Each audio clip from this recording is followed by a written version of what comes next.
जय हिंद दोस्तों।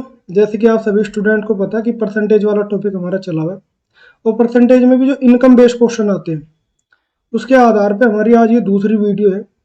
इसमें क्या है, क्वेश्चन देखने में जब हम पढ़ते हैं बहुत बड़े लगते हैं, लेकिन ये यदि हम एक बार समझ में आ जाए और क्वेश्चन को एक बार ध्यानपूर्वक से पढ़ लिया जाए तो 15 से 20 सेकंड में इसका आंसर आ जाता है।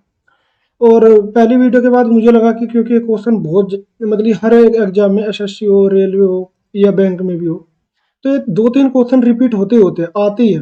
तो मुझे लगा थोड़ा और कंसेप्ट आपका क्लियर हो जाए तो थोड़े 1-2 क्वेश्चन मतलब 4-5 क्वेश्चन और करा देता हूँ। ठीक है, अब आते हैं हम पहले क्वेश्चन पे। जैसे कि इस क्वेश्चन को एक बार पढ़ लेते हैं। चाय की कीमत में 20% की वृद्धि हुई, लेकिन मैंने अपने खर्चों को केवल 15% बढ़ाने का फैसला लिया। चाय के लिए खर्चों को समान स्तर पर बनाए रखने में सक्षम होने के लिए मुझे अपनी खपत को कितने प्रतिशत कम करना पड़ेगा। देखो, सीधी सी बात, एक बात समझो कि चाय की पहले कीमत कितनी रहेगी, 100% रही होगी। अब 20% की वृद्धि, तो 20% की वृद्धि इसी में होगी। कहने का मतलब अब 20% की जब वृद्धि होगी तो 120% हो गई।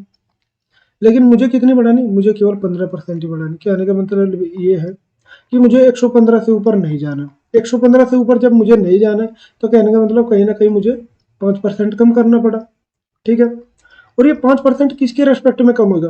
देखो भाई, पहले तो ये था कीमत, अब कीमत ये हो गई ना, तो इसी के रेस्पेक्ट में हम डाउन करेंगे। तो कहने का मतलब 120 हमारा नीचे चला जाएगा, और इसी को जब 100% के रेस्पेक्ट में हम करेंगे, ये आ जाएगा 6, ये आ गया हमारा 5, और 25 को जब इससे कर डिवाइड कर दो 6 से, तो ये लगभग हमारा 4.166 के आसपास आएगा। और इसका रेस्पेक्ट हमने देखा, ये हमारा आंसर है। ठीक है, कुछ भी नहीं है, लेकिन एक बार पढ़ने के बाद हमें समझ में आ जाना चाहिए कि क्या दिया है और क्या करना है।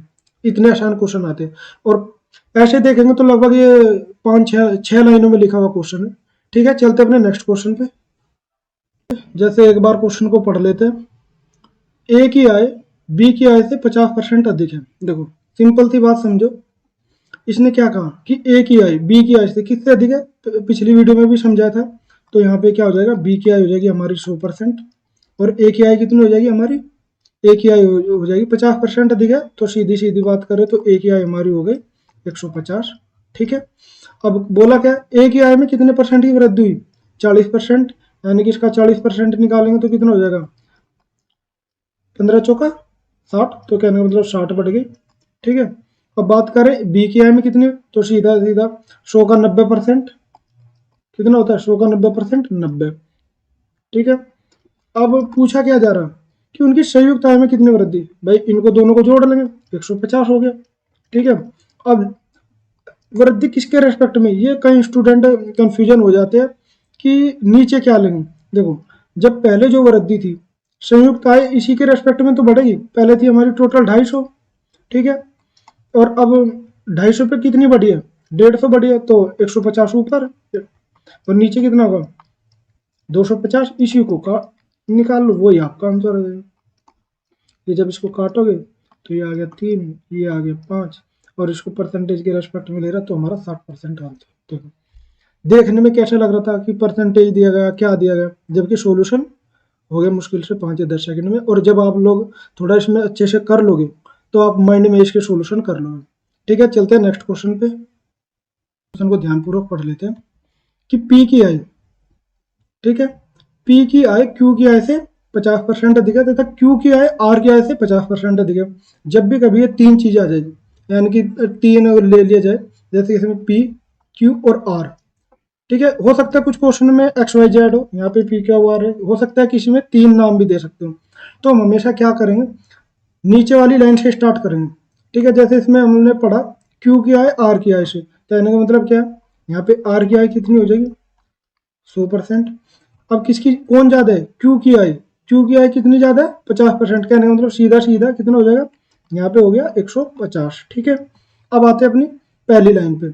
यहाँ पे हमें क्यू की आय, जहाँ हम पहले 100 मानते थे, तो यहाँ ऑलरेडी हमारी 150 हो ही गई है ना। जब 150 हो गई, हमें निकालनी है पी की। पी कितनी ज्यादा है, पी है 50%। कहने का मतलब क्यू, अब 150 हमें दी गई है क्यू, तो इसका 50% निकाल लेंगे। 50% निकाला तो ये आ गया हमारा 75। ठीक है, तो हम हमारा क्या हो जाएगा, जो ये पी है भाई 150 में क्या जोड़ देंगे, 75 जोड़ देंगे ना, 75 जोड़ देंगे तो ये हो जाएगा हमारा 225। अब बात कर लेते हैं हमारे क्वेश्चन में क्या दिया है कि पी की आय आर की आय से, आर तो हमारा कितना है 100 है, कितने प्रतिशत अधिक है, कितने प्रतिशत अधिक है 125 आ जाएगा, बस आंसर हो गया। चलते अपने नेक्स्ट क्वेश्चन पे, एक बार क्वेश्चन को ध्यानपूर्वक पढ़ लेते हैं। एक व्यक्ति की आय 45,000 रुपये तथा उसका व्यय 33,000 रुपये, यदि उसकी आय में 22% बढ़ जाता है और व्यय में 11% बढ़ जाता है तो उसकी बचत में कितने प्रतिशत की वृद्धि होगी। देखो सीधी बात करें 45,000, ठीक है, एक बार लिख लेते हैं। इनकम कितनी हो गई, इनकम हो गई 45,000, ठीक है, और एक्सपेंस खर्च या व्यय की बात करें ये हो गया उनका 33,000, ठीक है। और बचत सीधी बात करें, सेविंग की बात करें तो भाई इसमें से इसको घटा देंगे तो 12,000 हो गया, ये भले ही दिया ना लेकिन ये ऐसे आ ही जाएगा। अब देखो इसमें कितना बढ़ा है 22% बढ़ा है और इसमें कितना परसेंट बढ़ा है 11% बढ़ा है, हमें निकालना क्या है, इसके बराबर निकालना है। देखो सिंपल सी बात करें, ये आपके समझ में आ गया, पूरा पढ़ने के बाद समझ में आ गया और ये जो चीजें दी गई वो लिख ली। अभी शुरुआत के लिए क्या कर लेते, ये जीरो हटा लेते, कोई दिक्कत नहीं है ना। अब 45 का जब हम 22% निकालेंगे, 45 का 22% निकालेंगे तो हमारा आ जाएगा 9.90, ठीक है। और इसका जब हम निकालेंगे ये हमारा यानी कि 33 का 11%, ये हो जाएगा हमारा 3.63। सिंपल से यदि बात करें कि हमारी इनकम में वृद्धि ज़्यादा हुई है और खर्च में इतनी नहीं हुई, तो ये डिफरेंस चेक कर लेते हैं कि कितना कितने का अंतर आ रहा। ये अंतर यदि जब हम करेंगे 6.27 हो गया, तो ये हमारा क्या हुआ, इनकम में जो हमारी जो सॉरी सेविंग में जो इंक्रीज हुआ है, सेविंग में जो वृद्धि हुई है, तो ये हुई है केवल यानी कि 6 सही वो 6.27। और ये किससे बढ़ी है, देखो नीचे हमेशा वही लेंगे जिसके रेस्पेक्ट में पूछेंगे, तो बचत के रेस्पेक्ट में पूछेंगे तो बचत हमारी कितनी थी, यानी कि यहाँ पे 12,000 को या हमने ये 3 जीरो हटा रखी तो 12 ले लेंगे, इसके रेस्पेक्ट में यही नीचे चला जाएगा, ठीक है। इसको सोल्व कर लोगे तो ये आपका आंसर आ जाएगा। कितने आसान तरीके से क्वेश्चन कर सकते हैं, लेकिन ये चीजें आपको आनी चाहिए, ठीक है।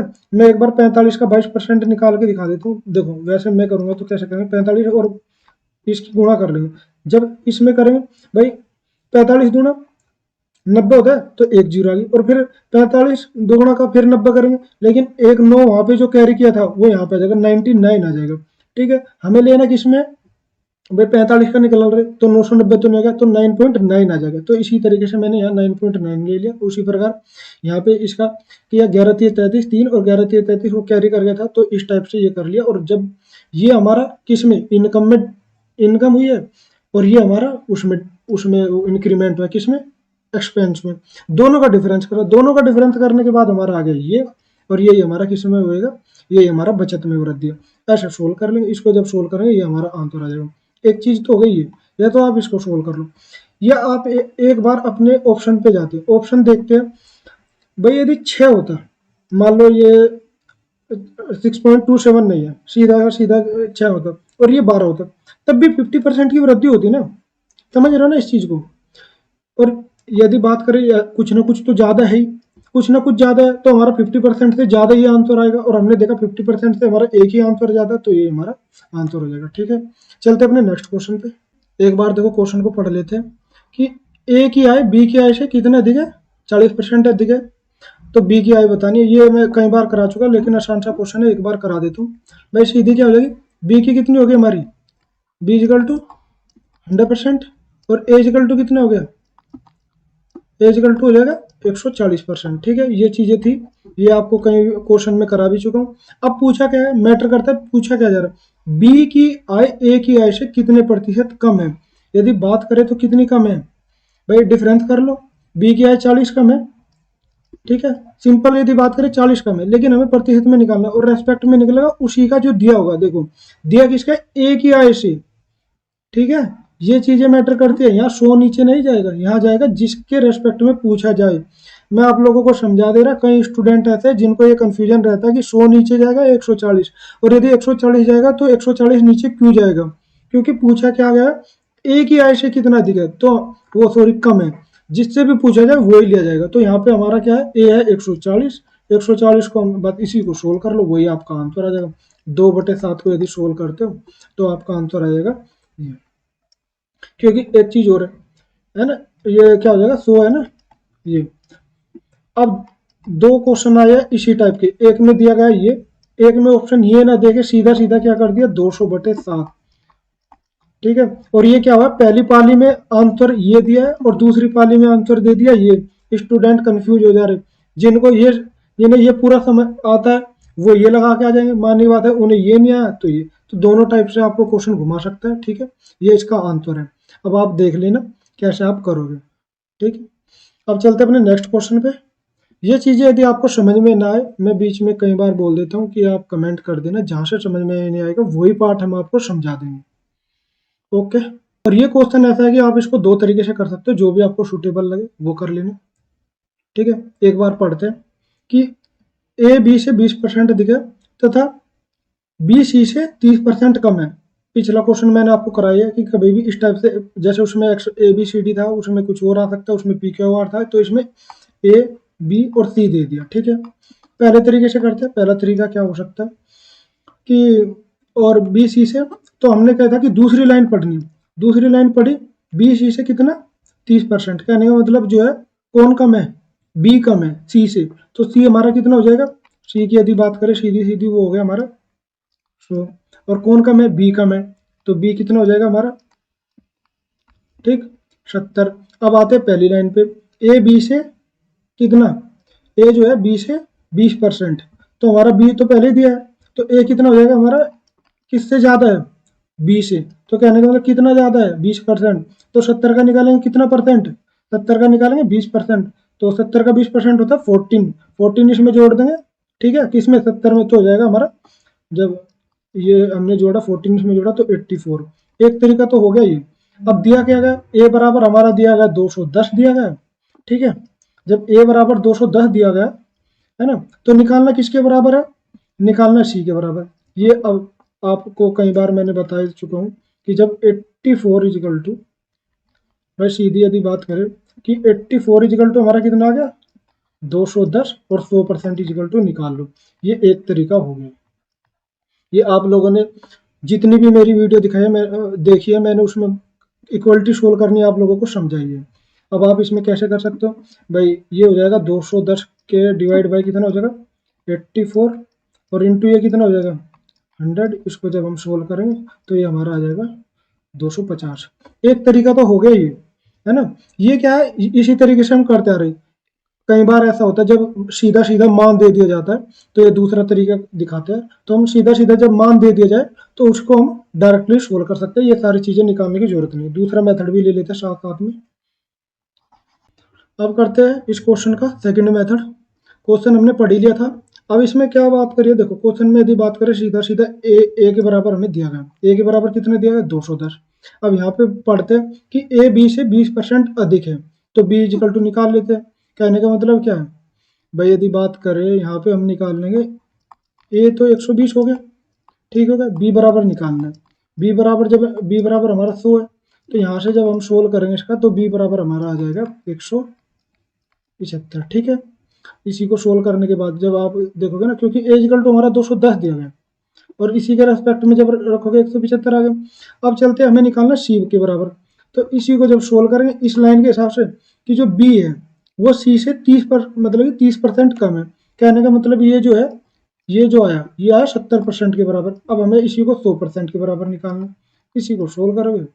अब इसको सोल्व कैसे करेंगे, देखो 175, क्योंकि निकालना 100% के बराबर है तो यहाँ 100 आ जाएगा, नीचे आ जाएगा 70, और इसको सोल्व कर लो, ये आ जाएगा 2 और ये आ गया, ये कट गया, ठीक है, एक जीरो यहाँ कट गई, तो ये आ गया 250। बस ये दूसरा मेथड हो गया।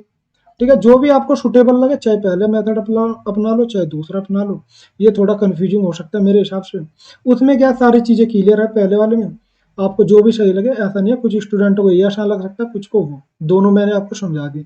ठीक है, और अब वीडियो को यहीं खत्म करते हैं। ये मैंने लगभग 5-6 क्वेश्चन आपको समझा दिए, और आसान आसान क्वेश्चन है, कुछ नहीं है, पढ़ने में बड़े लग रहे, बाकी है आसान।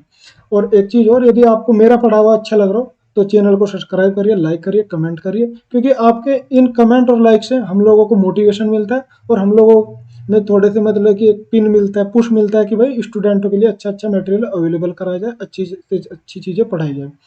ठीक है दोस्तों, थैंक यू, मिलते हैं नेक्स्ट वीडियो में।